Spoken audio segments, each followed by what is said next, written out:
కూరగాయలు అమ్మడానికి వచ్చిన వ్యాపారి మా ఇంటి ముందు పాటలు పాడుకుంటూ ఎట్లా అమ్ముకుంటూ పోతున్నాడు చూడండి.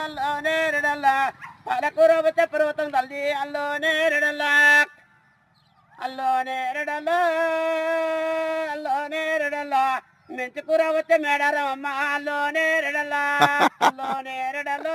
అల్లో నేరడల్లా గంగబాయి కూర ఘనమైన కూర అల్లో నేరడల్లా అల్లో నేరడల్లా అల్లో నేరడల్లా తోటకూర అన్నమ్మ తొంగ కూర అల్లో నేరడల్లా అల్లో నేరడల్లా అల్లో నేరడల్లా ఆనందవచ్చ కూర ఆనందవచ్చ కూరలు అల్లో నేరడల్లా